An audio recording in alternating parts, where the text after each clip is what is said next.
we are finally in the final round, pretty much, of the NASCAR playoffs, the round of 8, before we head to the last race where there's only 4 drivers competing for a championship. This is where it starts to get really, really fun because the first race is always Martinsville. So that's what we're going to preview here. We're going to preview Martinsville as well as I'm going to give my predictions on who's going to make the Final Four at Homestead. I know a lot of you guys have asked that. I've not said who I think is going to make it through, but I'll give that prediction here in the video as well. And we'll also preview Martinsville and maybe what we're going to see out of that race. So let's just get the standings already up there. So you can see up there, you got Kyle Busch, Kevin Harvick, Truex, Elliott, Bowyer, Logano, Kurt Busch, and Aric Almirola. That's your round of 8. Many of you guys knew that. If you don't, then welcome. Welcome to the channel.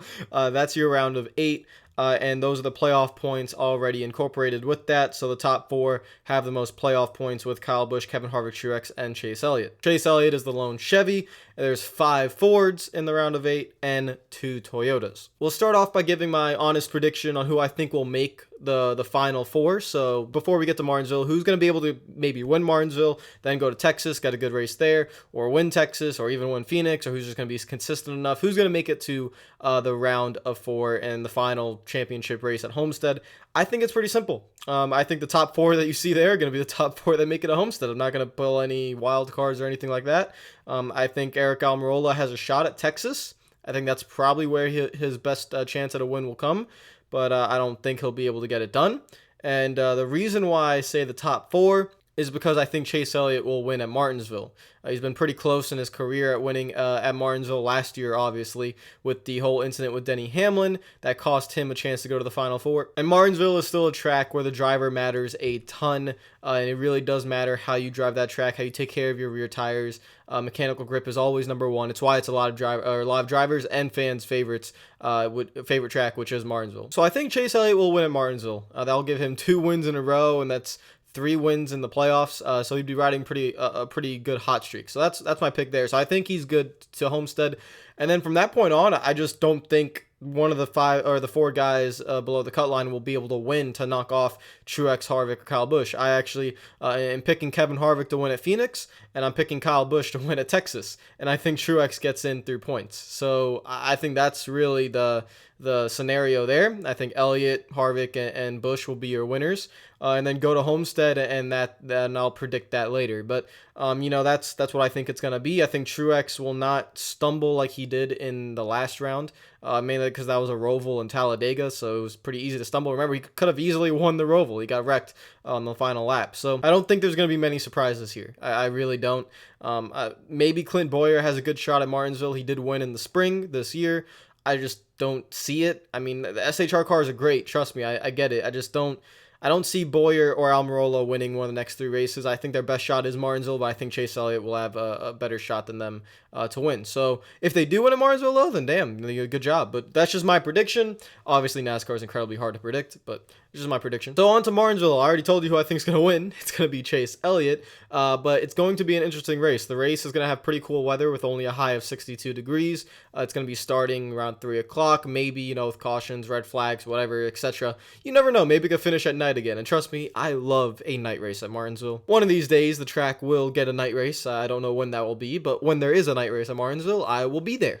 I don't care where I am in the country or if I'm living in a different country. I will go buy a ticket and be at Martinsville because that will be a great race. God, man, night racing at Martinsville, oh, it's so... Weather is supposed to be in the forecast for Friday and Saturday, so I don't really know what's going to happen there. But even if they do line up on points, that's good for everyone. And you'll see, I don't think qualifying is going to be that huge of a deal here at Martinsville. You might think to yourself, well, it's a short track. You want to be able to qualify up front. But you have 500 laps. As long as you just be patient, take care of your stuff, you will get up towards the front. If you take care of your rear tires, you will get up towards the front. Trust me, it works like that. Now, the thing about Martinsville is that it kind of is a wild card. There are a lot of crazy things that can happen at Martinsville. I mean, you guys saw in 2015 with Matt Kenseth and Joey Logano. That race also had a few incidents with Kurt Busch and Brad Keselowski and all that stuff down the back straightaway. So a lot of playoff guys in that year of 2015 was involved when Jeff Gordon would get the win. Last year, you obviously had an insane, chaotic ending to the finish where Kyle Busch just somehow was able to get his fresh tires all the way up towards the front and pass Martin Truex Jr. for the win after Chase Elliott got dumped by Denny Hamlin. And because of that dump by Denny Hamlin, that played into the Phoenix race where Chase Elliott then got his revenge on Denny Hamlin by putting him into the wall a little bit, cutting his tires. So this race has a lot of implications that can go into the next few races. You don't want to piss anyone off. That is the number one key here at Martinsville. You just don't want to do it. If you remember last year, Martin Truex Jr. had an opportunity to kind of move Kyle Busch out of the way to win at Martinsville, and he didn't do it. He raced incredibly clean with respect. And what happens? It comes full circle. They race against each other at Homestead, and Kyle Busch offers that same respect. They race each other very clean, and Martin Truex Jr. wins the championship. So you have to think of that. Even if you have a chance to win, if you have a chance to win at the end of the race, but it means you might have to wreck someone to do it, you probably don't want to do it, unless your name is probably Almirola, Kurt Busch, someone that has to win. If you're Kyle Busch or Harvick or Truex, you don't want to do that. You don't want to end up wrecking someone for the win because it will bite you in the ass when it comes around to Homestead or later in this round. So that's very, very important. I think the drivers have learned that after the few years of the playoffs and this crazy format. It can definitely happen. But I still think there will be chaos. I still think there will be maybe some heated tempers or some sort of controversy towards the end of the race. There's going to be probably a late race caution. It's going to bunch everyone up, and there's going to be stuff that goes on that is going to be very aggressive in the field, and it's going to be a very interesting race. As I said, I think Chase Elliott will take home the win. I think Kevin Harvick might struggle a little bit. He's never been the best at Martinsville, so he might struggle a little bit, but he has enough playoff points. He's 39 to the good. Kyle Busch is also 40 to the good, but Kyle Busch is pretty good at Martinsville. I think Truex will have solid runs. I think Harvick might struggle a little bit, and I think the guys from 5th through 8th, I'm not really trying to predict each one of them. Clint Bowyer, I think he will run well. Obviously, he won the spring race. I just don't think he can replicate that in the fall, but I do think he will run well. Joey Logano is hit and miss at Martinsville. When he was on that hot streak a few years ago, he had one of the best cars until he got dumped by Matt Kenseth. But he has been hit and miss at Martinsville depending on how the car is set up or how the team has been doing. So we'll see how he does. I'm not expecting much from him, but maybe he could run in the top 10. Kurt Busch has not been the greatest at Martinsville as of recent, but he has had some few solid good runs, and the team has been running fairly well with the SHR car.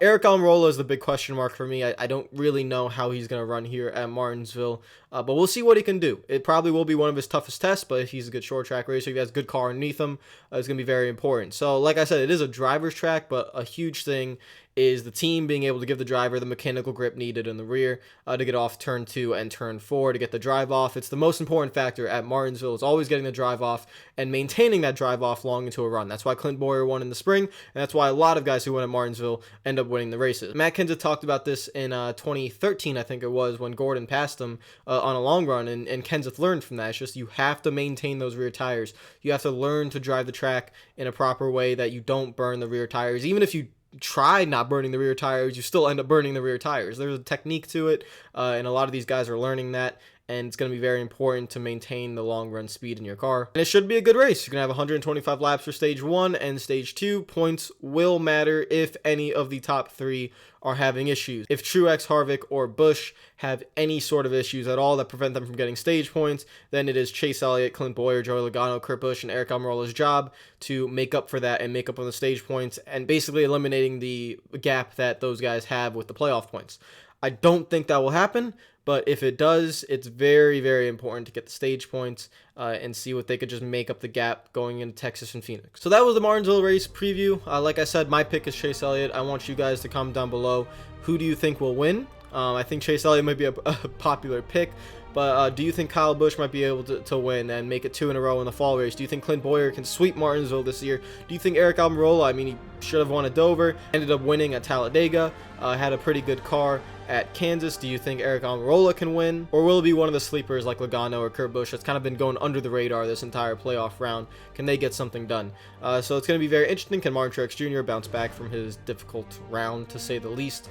And let's see who makes it. This is going to be a big race. Probably is the biggest race of the round. I would say Martinsville is the biggest race. It is everyone's one chance to have a fairly equal shot, I mean, because of the chaos that goes on in Martinsville, to punch their ticket into Homestead quickly. And if you don't, then you have the pressure of Texas and Phoenix, and we'll see how that goes. Phoenix is going to be a little bit different this year as well, though, with the new configuration.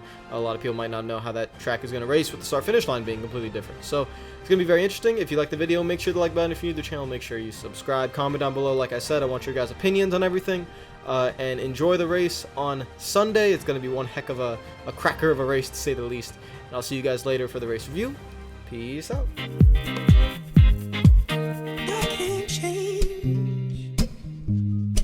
Even if I tried, even if I wanted to, and I can't change.